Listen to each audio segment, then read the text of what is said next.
ورسوله أما بعد قال الله تعالى في كلامه المجيد والفرقانه الحميد قد أفلح من تزكى وذكر اسم ربه فصلى بل تؤثرون الحياة الدنيا والآخرة خير وأبقى إن هذا لفي الصحف الأولى صحف إبراهيم وموسى. قال النبي صلى الله تعالى عليه وسلم أخلص دينك يكفيك العمل القليل أو كما قال عليه الصلاة والسلام بلغوا عني ولو آية الحديث. আল্লাহ পাকের দরবারে লাখো কোটি শুকরিয়া যে আল্লাহ পাক আজকে আমাদেরকে হায়াতে জিন্দেগিতে বেঁচে রেখে এমন একটি মজলিস এবং মাহফিলে আসার এবং বসার, বিভিন্ন দক্ষতাপূর্ণ আলেম ওলামা মুখ থেকে কিছু কোরআন ও হাদিসের কথা শোনার এবং বোঝার আল্লাহ পাক আমাদেরকে সুযোগ করে দিয়েছেন। আমরা সকলেই বলি আলহামদুলিল্লাহ। আল্লাহ তাবারক ওয়া তাআলা কোরআনে কারীমের মধ্যে বলেন লা ইন শাকারতুম লা আযীদান্নাকুম, তোমরা যদি আমার শুকরিয়া আদায় করো তাহলে আমি কি করব, তোমার নিয়ামতকে বাড়িয়ে দেব।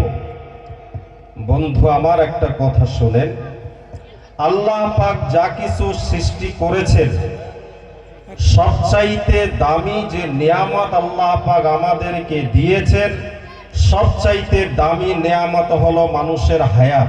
কি বলেন তো, সবচাইতে দামি নিয়ামত কি? মানুষের হায়াত। তো আল্লাহ পাক বলছেন বান্দা তুমি যদি আমার শুকরিয়া আদায় করো আমি আল্লাহ নিয়ামতকে বাড়িয়ে দেব, আর যদি আমার শুকরিয়া আদায় না করো ইন্না আযাবা লাশাদীদ, তাহলে তোমার জন্য মস্ত বড় কি রয়েছে, শাস্তি রয়েছে। কত বড় কঠিন কথা। এজন্যই সর্ব অবস্থায় মানুষ আমরা যেভাবেই থাকি না কেন, অর্থ আমার যেরকমই থাক না কেন, আল্লাহ তাআলার শুকরিয়া সর্বদাই আমাদেরকে করা দরকার। শুকরিয়া আল্লাহর করব, লাভ কি? লাভ হচ্ছে আল্লাহ বলছেন তোমার নিয়ামতকে বাড়িয়ে দেব। বন্ধুরা আমার, গভীর মনোযোগ দিয়ে চিন্তা করেন। আল্লাহ পাক বলছেন মানুষের হায়াত হচ্ছে আমার সৃষ্টি জগতের সবচেয়ে বড় নিয়ামত। মানুষের যদি হায়াত না থাকে মানুষটা ইবাদত করতে পারবে না, মানুষের যদি হায়াত না থাকে মানুষটা কোরআন তেলাওয়াত করতে পারবে না, মানুষের যদি হায়াত না থাকে তাহলে সে আলিম হতে পারবে না, পীর হতে পারবে না, ওলি হতে পারবে না, বুজুর্গ হতে পারবে না, আমির হতে পারবে না, এক নম্বর কথা দিনের দায়ী হতেও পারবে না। তার মানে হচ্ছে হায়াত হচ্ছে আল্লাহ তাআলার পক্ষ থেকে শ্রেষ্ঠ নিয়ামত। এই হায়াতের কদর আমাদেরকে করতে হবে, কারণ হায়াতের কদর যদি না করি হেলায় দুলায় আমার কি হবে, সময় অতিবাহিত হয়ে যাবে, আমার যৌবনকাল চলে যাবে, বৃদ্ধকাল চলে যাবে, আর বৃদ্ধকাল চলে যাওয়াই মানে আমাকে কবরের মাটি গ্রাস করে নেবে, আমাকে অন্ধকার কবরের ভিতরেই থাকতে হবে। তো এই কবরে যাওয়ার আগেই আল্লাহ তাআলা বলেন যে পরিপূর্ণ মুমিন এবং মুসলমান না হওয়া পর্যন্ত কবরে আসিও না। আল্লাহ পাক কবরে যাইতে নিষেধ করেছেন। কিভাবে? যে পরিপূর্ণ মুমিন এবং মুসলমান না হওয়া পর্যন্ত কবরে আসবে না। আর দুনিয়াতে পরিপূর্ণ মুমিন এবং মুসলমান হয়ে কবরে যাওয়ার কথা আল্লাহ পাক বলেছেন, আমরা সেই দিকে লক্ষ্য করি না, হেলায় ধুলায় আমরা সময়কে নষ্ট করে দেই। আজকে সময় পৃথিবীর মধ্যে বেশিরভাগ সময় অপচয় করি আমরা, অর্থাৎ আমরা বলতে আমরা মুসলমান জাতি, যেনারা আমরা মুসলমান বলি, আমরা কিন্তু সময়ের কদর আমরা জানি না, সময়ের দাম, সময়ের মূল্য আমরা দিতে জানি না। আল্লাহ পাক সময়ের মূল্য দিতে বলেছেন, আপনাকে আমাকে সময়ের মূল্য দিতে হবে। অযথা আমাদের সময় নষ্ট করা যাবে না। একটা ঘন্টা, একটা মিনিট জিন্দেগি থেকে যদি চলে যায়, কিয়ামত পর্যন্ত এই সময় আর ফিরে আসবে না। তো আল্লাহ পাক আমাদের সবাইকে সময়ের মূল্য দেওয়ার তৌফিক আল্লাহ পাক দান করুক। আমরা সকলেই বলি আল্লাহুম্মা আমিন। কে ভাই খারাপ লাগছে নাকি?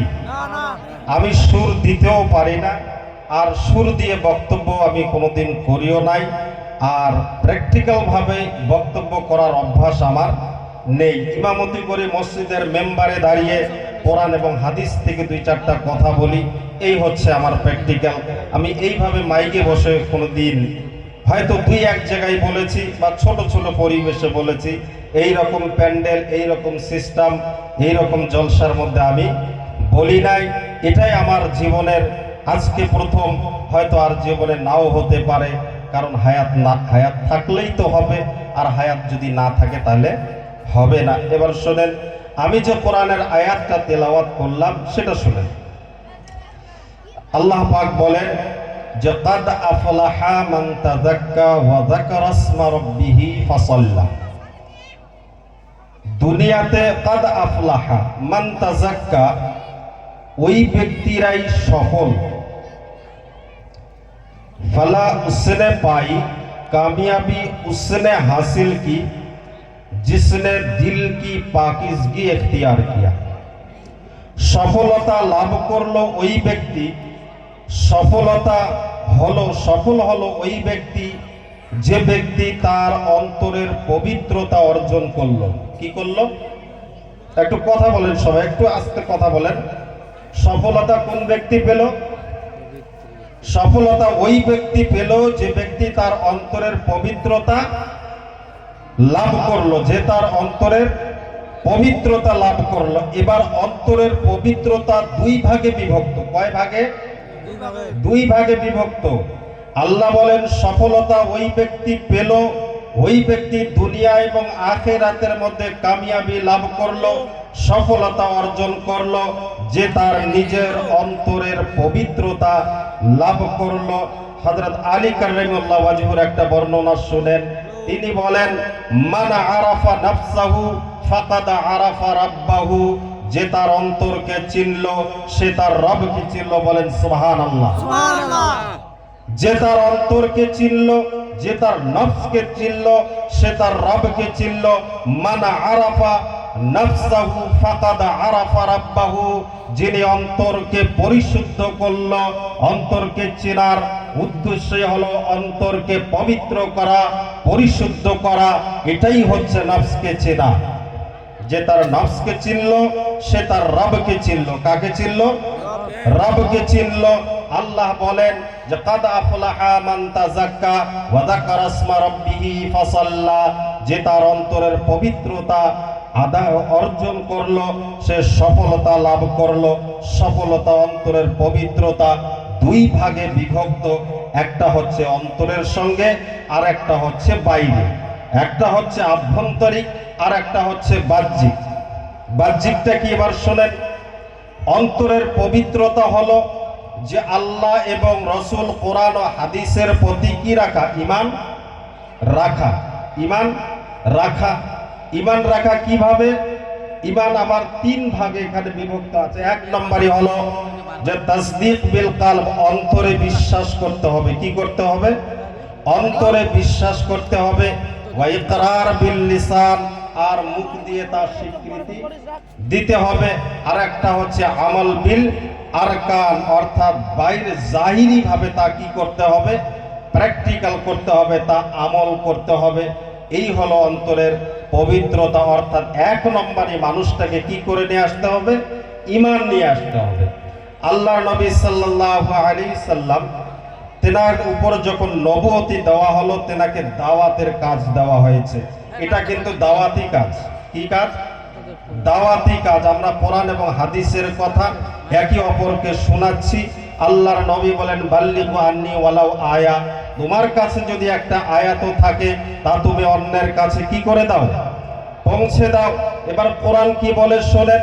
কোরআন বলছে, ফাসআলু আহলা যিকরি ইন কুনতুম লা তাআলামুন। যেরকম আল্লাহর নবী বলেছেন, তোমার কাছে একটা আয়াত থাকলে, একটা অক্ষর জানা থাকলে তা যে অন্যের কাছে পৌঁছে দাও। আল্লাহ তাআলা বলেন, ফাসআলু আহলা যিকরি ইন কুনতুম লা তাআলামুন। ওই জিনিস তুমি জিজ্ঞাসা করো যে জিনিসের ব্যাপারে তুমি জানো না। নবী নির্দেশ দিয়েছেন তুমি মানুষের কাছে অর্থাৎ ইসলামকে পৌঁছে দাও। আল্লাহ বলেন, ইসলাম তোমার জানা নাই, যে জানে তুমি তার কাছ থেকে জেনে নাও।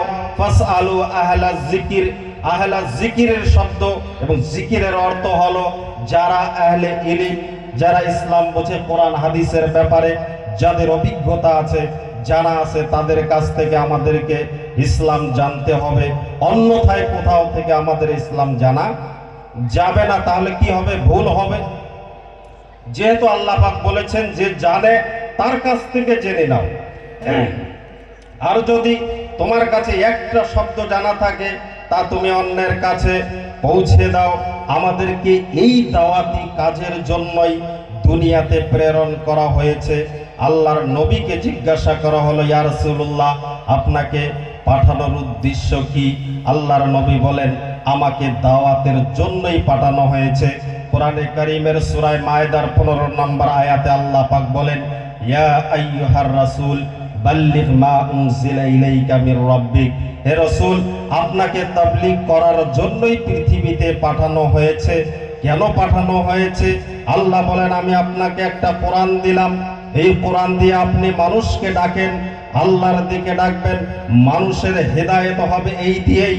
আল্লাহ পাক বলেন যে কোরআন আমি নাজিল করেছি, এটা হলো হুদাল লিন্নাস, মানুষের জন্য হেদায়েত গ্রন্থ। অন্যথায় হেদায়েত কোথাও পাওয়া যাবে না।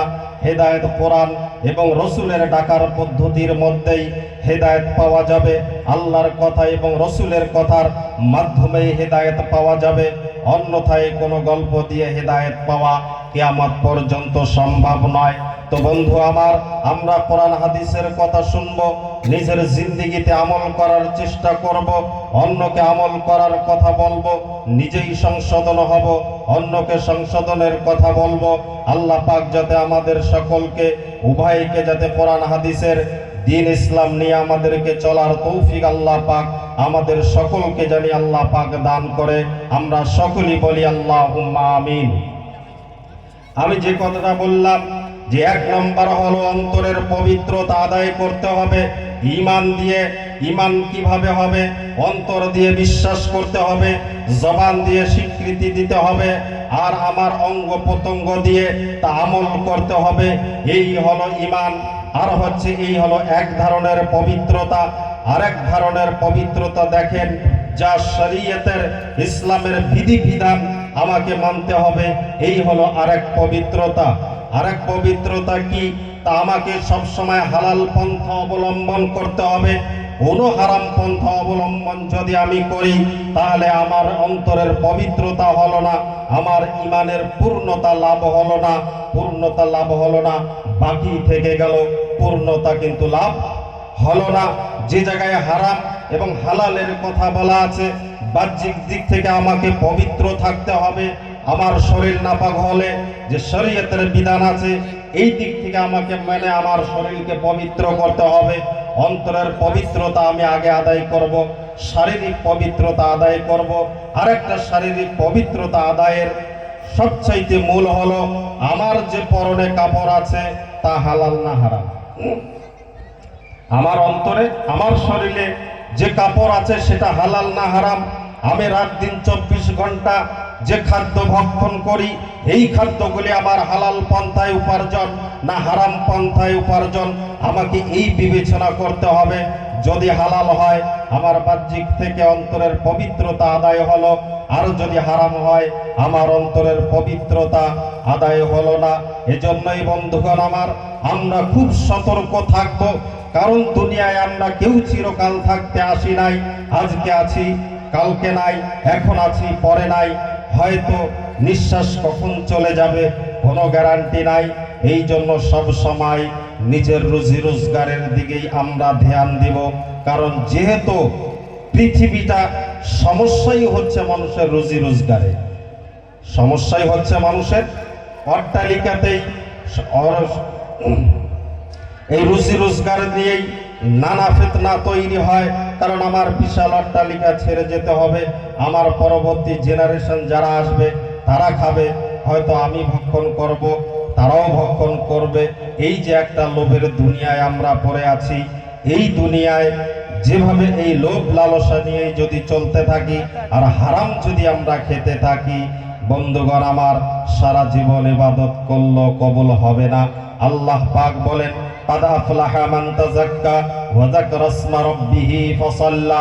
যখন তোমার অন্তরের পবিত্রতা অর্জন হয়ে যাবে, ওয়া যাকারা ইসমা রাব্বিহি ফাসাল্লা, তখন তুমি তোমার রবের শরণার্থের জন্য নামাজ কায়েম করো। কি করো? তাহলে সর্বপ্রথম কাজ কি আমাদের? নামাজ। বলেন না একটু, বলেন একটু, বললে শুনতে ভালো লাগবে, বলেন। তাহলে আমাদের সর্বপ্রথম কাজ হলো কি? অন্তরের পবিত্রতা আমাকে আদায় করতে হবে। বলেন, আপনার কাপড়টা হারাম টাকায় কেনা, মসজিদে 5 ওয়াক্ত নামাজ পড়েন, তাহাজ্জুদও পড়েন, নামাজ কবুল হলো না? নামাজ কবুল হবে? হবে না। কেন হবে না? যেহেতু পবিত্রতা অর্জন হয় নাই, পবিত্রতা অর্জন হয় নাই নামাজ। এজন্য আল্লাহ বলছে যে আগে তুমি কি করো? কাদ আফলাহা মান তাযাক্কা, তুমি আগে পবিত্রতা অর্জন করো। সফলতা তারাই যারা অন্তরের পবিত্রতা আদায় করলো, অন্তরের পবিত্রতা আদায় করলো। আর অন্তরের পবিত্রতা আদায় করার পরেই এই সফলতায় ছেড়ে দেন নাই। ওয়া যাকারা ইসমা রাব্বিহি ফাসাল্লা, তুমি তোমার রবের শরণার্থে কি করো? নামাজ কায়েম করো। রবের শরণার্থে নামাজ কায়েম করো, অর্থাৎ নামাজ আমাদের জন্য কি? বাধ্যতামূলক। যখন আমার এই দুইটা ঠিক হয়ে যাবে, তখন আমাকে নামাজ ধরতে হবে। নামাজ এমন ভাবে ধরতে হবে যে 7 বছরের শিক্ষা দিতে হবে বাচ্চাকে। আর যদি বাচ্চা 7 বছর পর্যন্ত তাকে কিছু বলা যাবে না। তো বলছে যদি 10 বছর হয়ে যায়, বাচ্চা যদি নামাজ পড়তে না চায়, বলছে যারাবা বিল ইয়াদিহি, তাহলে আপনার হাত দিয়ে একটু মারো। এরকম না যে জোরে জোরে মারবেন না, আস্তে করে। তাহলে ইসলাম শিক্ষা দিচ্ছে আমরা বাচ্চাদেরকে কিভাবে শিখাবো, কিন্তু আমরা নিজেই তো এগুলি করি না, বাচ্চারা কিভাবে করবে? অনেক সময় আমার মসজিদেও আমি দেখি ছোট ছোট বাচ্চাদেরকে নিয়ে আসে, অনেক বয়স্ক লোক বাচ্চাদেরকে ধমক দেয়। কেন ধমক দেন? তারা মসজিদে দৌড়াদৌড়ি করে, ছোটাছুটি করে, নামাজের সামন দিয়ে দৌড়াদৌড়ি করে। দেখেন, আমি বলছি দেখেন, এটা হচ্ছে আপনার বিবেকের কথা। আমরা যেনাকে ফলো করে, মুহাম্মদ রাসূলুল্লাহ সাল্লাল্লাহু আলাইহি সাল্লামকে ফলো করেন, তিনি সিজদারত অবস্থায় তিনার নাতি হাসান হুসাইন কোথায় গিয়ে বসছে? নবীজির ঘাড়ে গিয়ে বসছে। ঘাড়ে গিয়ে বসছে। নবীজি কিছুক্ষণ পর ওঠার চেষ্টা করলেন, তো দেখেন যে না, নাতি দুজন নামতেছে না। তারপরে কি করলেন? হাত ধরে আস্তে করে নামিয়ে দিলেন। তো এখন যদি আপনার নাতি আপনার ঘাড়ে বসে, আপনি যদি তাকে ধমক দেন, তাহলে সে আর মসজিদে আসবে না, সে আর নামাজও পড়বে না কোনোদিন। এজন্যই বাচ্চারা যদি মসজিদে যায়, তাদের জন্য ফরজ নয়। সে আপনার নামাজের সামন দিয়েও দৌড়াতে পারে, পিছন দিয়ে দৌড়াতে পারে, এমনকি আপনার পায়ের যদি মাঝখান দিয়েও যায়, আপনার কথা বলার কোনো অধিকার ইসলাম দেয় নেই। আপনাকে কোনো কথা বলার অধিকার দেয় নাই। যদি আপনার 2 পায়ের ফাঁক দিয়েও বাচ্চারা বেরিয়ে যায়, আপনি তাকে কিছু বলতে পারবেন না। কেন পারবো না? যেহেতু ইসলাম একটা মানুষের কথাই চলে, তিনি হলেন মুহাম্মাদুর রাসূলুল্লাহ সাল্লাল্লাহু আলাইহি সাল্লাম। এই মানুষটার কথাই ইসলাম চলে, অন্যথায় কোনো মানুষের কথাই ইসলাম চলে না। তো আল্লাহ পাক আমাদেরকে যাতে আমরা বাচ্চাদেরকে যাতে মসজিদে গেলে যাতে আমরা ধমক না দেই, ধমক দিলে এই বাচ্চা আসবে না, আপনার নেক্সট জেনারেশন ইবাদত বন্দেগী হবে না, ইসলাম ওয়ালি জিন্দিগি হবে না, ইমান ওয়ালি জিন্দিগি হবে না। যদি ইমান ওয়ালি জিন্দিগি না হয়, ইসলাম ওয়ালি জিন্দিগি না হয়, আপনি কবরে গিয়ে কি শান্তি পাবেন তা আল্লাহই ভালো জানে। যে জায়গায় বলা আছে বাচ্চা যদি, সন্তান যদি ছেলে হোক মেয়ে হোক, মা বাবার জন্য যদি দোয়া করে তা আল্লাহর দরবারে কবুল হয়ে যায়। মা বাবা যদি সন্তানের জন্য দোয়া করে তা কবুল হয়ে যায়।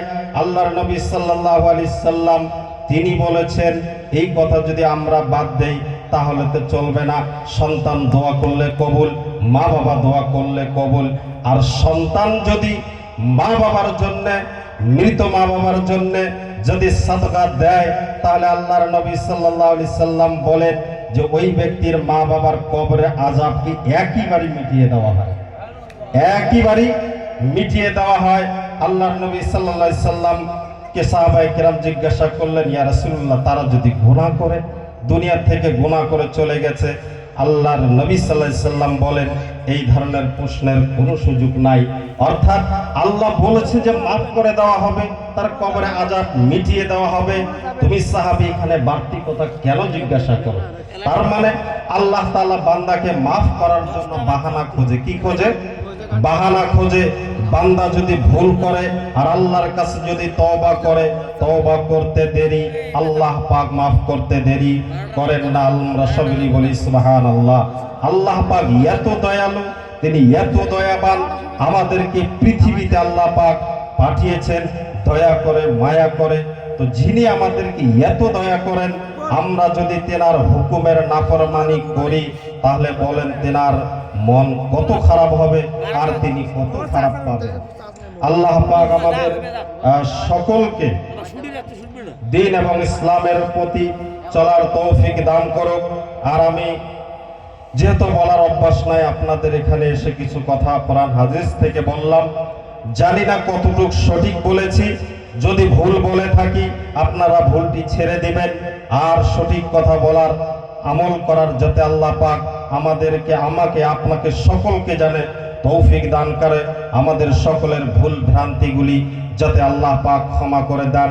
ওয়া আখিরি দাওয়ানা, এই বলে আমি আমার কথা এবং বক্তব্য এখানেই শেষ করছি। ওয়া আখিরি দাওয়ানা আনিল হামদুলিল্লাহি রাব্বিল আলামিন। আসসালামু আলাইকুম।